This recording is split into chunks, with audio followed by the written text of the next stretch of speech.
Preparation of alkanes करेंगे। पहला preparation है from unsaturated hydrocarbon. Unsaturated hydrocarbon का मतलब होता है जिस हाइड्रोकार्बन में कार्बन और कार्बन के बीच में डबल बॉन्ड या फिर ट्रिपल बॉन्ड रहेगा। जब किसी अनसैचुरेटेड हाइड्रोकार्बन को हम लोग हाइड्रोजन के साथ रिएक्ट करवाते हैं in presence of metal like platinum, palladium और निकल, तब क्या होता है, ये जो डबल बॉन्ड है हमारा सिंगल बॉन्ड में कन्वर्ट हो जाता है। मतलब अगर एल्कीन लिया तो एल्कीन में कन्वर्ट हो जाएगा। यहाँ पे आप देखो, हमने यहाँ पे रिएक्टर में इथीन लिया है तो इथीन में हाइड्रोजन ऐड होके इथेन फॉर्म हो रहा है। ओके, नेक्स्ट रिएक्शन में देखो, यहाँ पे आपके प्रोपीन है जिसमें ये दोनों कार्बन के बीच में डबल बॉन्ड है। तो प्रोडक्ट में देखो आपका यहाँ पे एक एक कार्बन के पास हाइड्रोजन एक एक हाइड्रोजन ऐड होगा और ये डबल बॉन्ड सिंगल बॉन्ड में कन्वर्ट हो जाएगा। ओके, नेक्स्ट रिएक्शन है ट्रिपल बॉन्ड।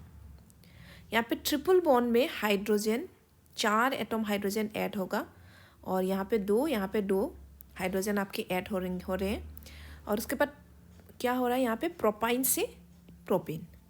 तो बेसिकली इस रिएक्शन में हमारा एल्कीन और एल्काइन से एल्केन फॉर्म हो रहा है। ओके, इस रिएक्शन को हम लोग हाइड्रोजनेशन रिएक्शन भी कहते हैं क्योंकि इसमें हाइड्रोजन ऐड हो रहा है। नेक्स्ट रिएक्शन है from alkyl halide. Alkyl halide से हम लोग एल्केन बनाएंगे। तो एल्काइल हैलाइड क्या है? एल्काइल हैलाइड हम जनरली रिप्रेजेंट करते हैं RX से। R यहाँ पे होता है हमारा alkyl group. Alkyl group like CH3, ये मिथाइल है, और C2H5 अगर हुआ तो इथाइल है। Okay, this are the alkyl groups.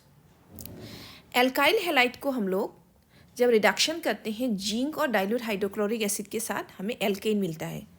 यहाँ पे देखो, ये हमारा क्लोरोमीथेन है, एक एल्काइल हैलाइड है। इसको जब हम लोग रिड्यूस कर रहे हैं in presence of zinc and ACl, alkane methane form हो रहा है। यहाँ पे देखो क्लोरोइथेन।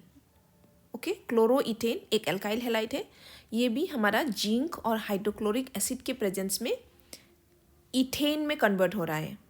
ओके, यहाँ पे एक चीज़ नोट करना, रिएक्टेंट में जितना कार्बन है प्रोडक्ट में भी उतने ही कार्बन वाला एल्केन फॉर्म हो रहा है। नेक्स्ट में ये 1-क्लोरोप्रोपेन है, ये हमारा प्रोपेन में कन्वर्ट हो रहा है रिडक्शन होके जिंक और डाइल्यूट हाइड्रोक्लोरिक एसिड के साथ। यहाँ पे एक चीज़ नोट करना, अगर हमारा हैलोजन फ्लोरीन हुआ मीन्स RF अगर हुआ तो वो ये रिएक्शन नहीं करेगा। Okay, next reaction again alkyl halide. ये एक नेम रिएक्शन भी है। अभी जो मैं आपको रिएक्शन करवाने जा रही हूँ ये एक नेम रिएक्शन भी है, हम लोग उसको वर्स रिएक्शन कहते हैं। ये भी एल्काइल हैलाइड से ही हम लोग एल्केन फॉर्म करते हैं। आपका देखो, यहाँ पे हमने ब्रोमोमीथेन लिया है, उसको हम लोग ट्रीट करते हैं sodium in presence of dry ether. Dry ether का मतलब ये जो ईथर है वो मॉइस्चर फ्री होना चाहिए। यहाँ पे हमारा क्या हो रहा है, हमेशा 2 मॉलिक्यूल हमारा एल्काइल हैलाइड्स यहाँ पे रिएक्टेंट में हमारा यूज़ होता है, रिएक्ट करते हैं। तो इसमें क्या हो रहा है, ये जो सोडियम के साथ ये दोनों ब्रोमीन जो एल्काइल हैलाइड का वो 2NaBr होके निकल जाएगा, एलिमिनेट हो जाएगा, और यहाँ पे ये CH3 और ये CH3 आपका जुड़ के ऐड होके इथेन फॉर्म करेगा। ओके, एल्केन फॉर्म होगा यहाँ पे भी। नेक्स्ट रिएक्शन में देखो, यहाँ पे आपकी ब्रोमोइथेन है और ये 2 मॉलिक्यूल ब्रोमोइथेन हम लोग ले रहे हैं और 2 सोडियम एटम, तो यहाँ पे ये हमारा 2NaBr होके रिमूव हो जाएगा और N ब्यूटेन देगा।